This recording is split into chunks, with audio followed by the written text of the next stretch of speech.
امیر اہل سنت کی بارگاہ میں ناروے اوسلو سے کچھ سوالات لے کر حاضر ہوا ہوں۔ اس وقت ہم ٹریول پر ہیں اور نماز کا وقت ہو گیا ہے۔ اب یہاں برف ہی برف ہے۔ کل رات -25 ڈگری ٹیمپریچر تھا۔ کسی کو وضو نہیں ہے، نماز کا وقت ہو گیا ہے، تو اب اسے اگر تیمم کرنا ہے، اب آپ یہ دیکھیں کہ اگر یہ برف جتنی بھی ہٹا لیں تو زمین تو نہیں ملتی ہے، تو کہاں تک اس کو ہٹانا ہوگا؟ اور تیمم کیا برف سے بھی تیمم ہو سکتا ہے؟ اچھا، اگر یہ جیسے اینٹ ہمیں مل گئی ہے تو کیا یہ زمین سے تو اوپر ہے، لیکن کیا اس پر تیمم ہو سکتا ہے یا برف سے زمین کو نکالنا ہوگا؟ اور اگر کسی ایسی جگہ پر ہے جہاں ایسی کوئی اینٹ وغیرہ یا کوئی ایسی چیز بھی نہ ہو تو پھر تیمم کیسے ہو سکتا ہے؟ اچھا، دوسرا سوال یہ کہ اگر تیمم نہیں ہو سکتا تو کیا اس برف کو اپنے جسم پر مل لیں گے تو کیا وضو ہو جائے گا؟ کیونکہ یہ بھی تو پانی سے ہی برف ہے۔ سوال یہ کہ جب آپ برف پہ نماز پڑھتے ہیں تو اب یہ دیکھیں نیچے اب برف ہے، تو پیشانی کو کتنا دبانا ہوگا کہ زمین کی سختی محسوس ہو؟ کیونکہ جتنا بھی دبائیں ایسا لگتا ہے کہ نیچے برف اور دب رہی ہوتی ہے۔ بعض اوقات جیسے اب یہ ٹیمپریچر اتنا ٹھنڈا ہے کہ اگر یہاں پر پانی تو ہو مگر بہت ٹھنڈا ہو تو کیا اس صورت میں اپنے آپ کو سردی سے بچانے کے لیے تیمم کرنے کی اجازت ہوگی؟ برف سے تیمم تو ہو نہیں سکتا۔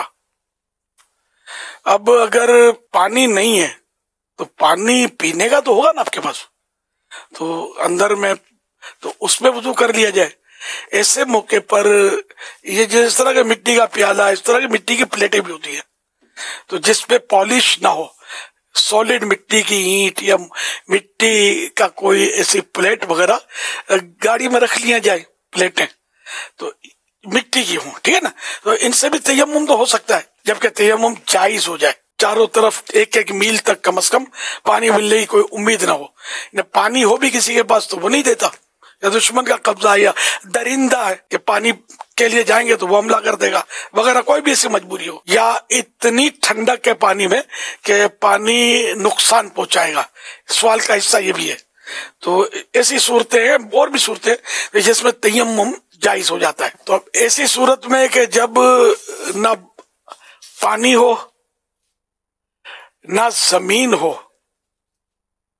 اور تیمم بھی یعنی کرنے کی کوئی صورت، ایسی تیمم والی چیز ہی نہیں ہے جس سے تیمم کیا جا سکے، جو مطلب یعنی کہ نہ تیمم پر قادر ہے نہ وضو پر قادر ہے، تو اب ایسی صورت میں یا کوئی بھی ایسی صورت ہو جہاں نماز پڑھنا ناممکن ہوتا ہے، تو ایسی صورت میں نمازی کی نقل کرنی ہوتی ہے، نمازیوں جیسی ہیئت یعنی کیفیت بنانی ہوتی ہے۔ یعنی نماز کی نیت کے بغیر نماز پڑھ لے گا لیکن اس میں نیت نہیں کریں گے، اور بعد میں یہ نماز جو ہے یہ ادا کرنا فرض رہے گا، اس کو پڑھیں گے۔ تو ایسی مجبوری کی حالت میں کسی نے یہ ہیئت بنائی، نمازیوں کسی کیفیت بنائی، صورت بنائی، تو وہ گناہ سے بچ جائے گا، جبکہ وہ قضا بھی کر لیا، اور وہ قضا کا گناہ اس کو نہیں ملے گا۔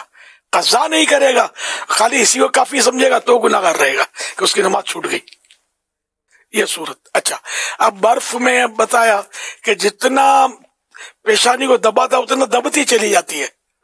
اگر واقعی سے کیفیت ہے تو پھر سجدہ تو ہوگا نہیں، جب سجدہ نہیں ہوگا تو نماز نہیں ہوگی۔ برفانی علاقے والوں کو تو کوئی لکڑی کا پھٹا رکھنا چاہیے یار، تو جو مطلب سخت ہو اس کو بچھا کر اس پر سجدہ کرے تو وہ سارا اس زمین میں ذرا دسے گا نہیں۔ کھانے کی، پینے کی، پہننے کی، اوڑھنے کی کئی چیزیں گاڑی میں رکھی ہوں گی، تو اس طرح نماز میں کام آنے والی چیزیں بھی رکھی جائیں۔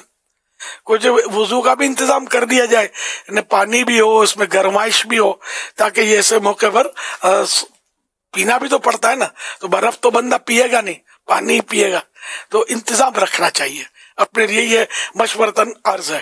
آپ کی تمام تر تفصیلات میں مجھے نماز کی جو امپورٹنس کا پتہ چلا نا، وہ اپنی مثال آپ ہے۔ اس سے کتنا پیارا میسج گیا کہ نماز تو پڑھنی ہے نا، اور نماز پڑھنے کا اہتمام ہونا ہی چاہیے، نماز چھوڑنی نہیں ہے۔ فیضان نماز، فیضان نماز۔